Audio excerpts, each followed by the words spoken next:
आज सदर मुमलिकत की जानिब से फौज के सबसे बड़े दोनों आला अफसरान को एजाज़ात से नवाजा गया।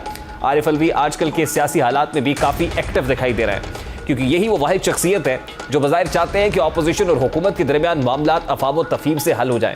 बैकडोर राब्तों में भी वो कलीदी किरदार अदा करते दिखाई दे रहे हैं। सदर मुमलिकत आरिफ अलवी ने वफामत और मज़ाकराती पॉलिसी के पेश नज़र ही वज़ीर ख़ज़ाना इसहाक डार से ऊपर तले 3 मुलाकातें की हैं। इन मुलाकातों में मुल्क में जारी कशीदगी को कम करने के लिए भी बातचीत की गई है। आरिफ अलवी के हुकूमत से मुज़ाकरात कराने में किरदार को उनकी और उनकी जमात की मजबूरी भी समझा जा रहा है, क्योंकि वो जानते हैं कि उनकी पार्टी के सरबराह अपनी ज़िद और हठधर्मी की वजह से जमात को ऐसी बंद गली में पहुंचा चुके हैं जहां से निकलने के लिए उन्हें किसी न किसी NRO की ज़रूरत होगी। वो इन ख्यालात का इजहार इन बातों से भी कर रहा है कि असम्बलियों से निकलने का फैसला गलत था। सदर मुमलिकत आरिफ अलवी ने निजी टीवी को इंटरव्यू देते हुए कि अगर उनसे मशवरा होता तो वो इमरान खान को कौमी असम्बली से इस्तीफ़ा देने से न सिर्फ रोकते बल्कि सूबाई असम्बलियाँ तहलील करने से मना करते। दूसरी जानिब साबिक वज़ीर आज़म इमरान खान की जानिब से अपने लॉन्ग मार्च की नाकामी के बाद सूबाई असम्बलियाँ तोड़ने की धमकी अब उनके गले पड़ती दिखाई देती है, क्योंकि ना तो वो खुद और ना ही उनके दोनों वज़राए आला ऐसा करने के मूड में दिखाई दे रहे हैं। अब सूरत हाल कुछ यूँ है कि दोनों असम्बलियाँ तोड़ने की धमकी का दबाव लेने की बजाय वफाकी हुकूमत की वज़रा मुसलसल इमरान खान को अपने ऐलान पर अमल करने के लिए उकसा रहे हैं।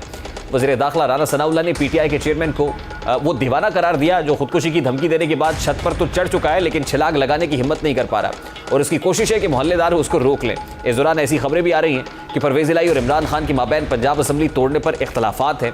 दूसरी जानिब वज़ीर आला KP के महमूद खान के तर्जुमान ऐलान कर चुके हैं कि पहले पंजाब असम्बली तहलील होगी और फिर KP के असम्बली की बारी आएगी। लेकिन यह भी हकीकत है कि अगले रोज़ एक इंटरव्यू में परवेज़ इलाही ने ऐलान किया कि पंजाब असम्बली कम अज़ कम मार्च 2023 तक तो नहीं तोड़ी जाएगी।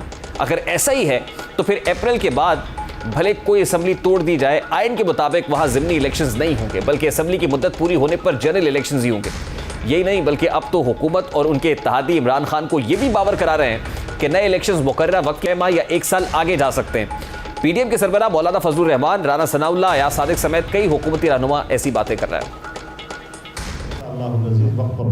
बल्कि ये भी सोचा जा सकता है कि अगर ज़रूरत पड़े तो इंतखाबात ज़रा 1 साल आज के लिए मज़ीद मुलतवी करना। इमरान खान सियासत की तारीख गली में दाखिल हो चुके हैं और ये बात उनकी जमात की अक्सरियत को मालूम हो चुकी है। यही नहीं, अब तो उनके कई खैर ख्वाबी और उनको कुछ तहम्मुल करने और सब्र करने का मशवरा दे रहे हैं। ऐसा ही मशवरा कल सीनियर सियासतदान और माहिर कानून एतजाज़ अहसन ने भी दिया, जिनका कहना था कि इमरान खान ने अपने कारकुनान को 9 माह में काफ़ी थका दिया है, उन्हें चाहिए कि अब थोड़ा सब्र करें। खान साहब समझ ही गए होंगे अपने ही वर्कर्स और करिंदों को, अपने ही फॉलोअर्स को थका थका के उन्होंने काफ़ी उनसे खराज लिया है। बेहतर तो उनके लिए है थोड़ी देर रेस्ट दें अपने पार्टी वालों को भी। जब उन्होंने लॉन्ग मार्च ख़त्म किए और इस पर खात्मा होता, इधर परेशानी हुई होती हर तरफ कि ये क्या हो गया यकदम।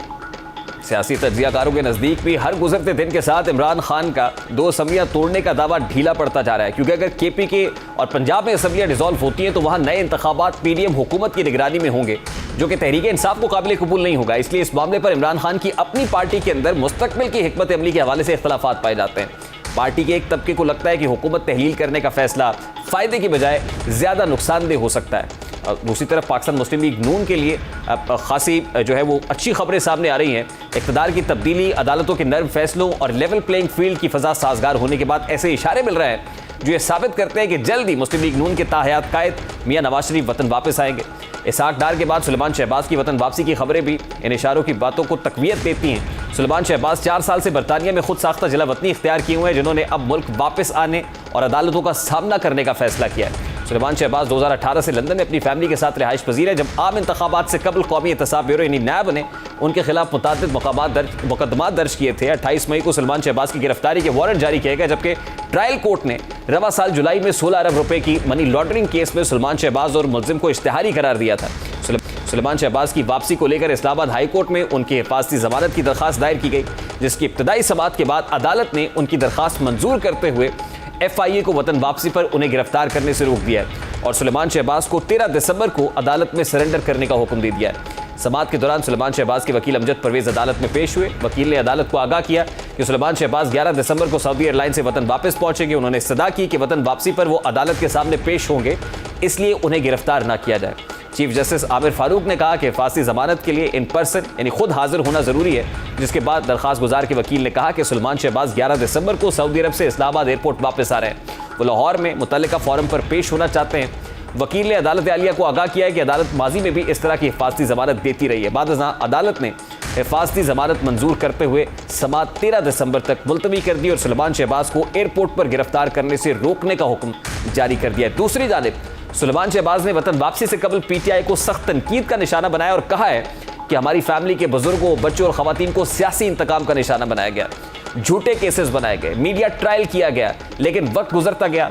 शहबाज शरीफ ने उनके साहबजादे का कहना था कि इमरान खान कहते नहीं थकते थे कि 500 अरब रुपए उन्होंने फॉरेन अकाउंट्स में रखे हुए हैं। मैं आज इमरान खान से पूछता हूं कि वो 500 अरब कहां हैं। उन्होंने सिर्फ पाकिस्तान नहीं, इंग्लैंड की अदालतों में हमारे खिलाफ केसेस किए। एनसीए का मशहूर ज़माना केस सबके सामने है। सुलेमान शहबाज अपने ऊपर तमाम तर केसेस को सियासी केसेस बता रहे हैं। 4 बरसों में शरीफ फैमिली पर कोई भी केस या करप्शन साबित नहीं हो सकी।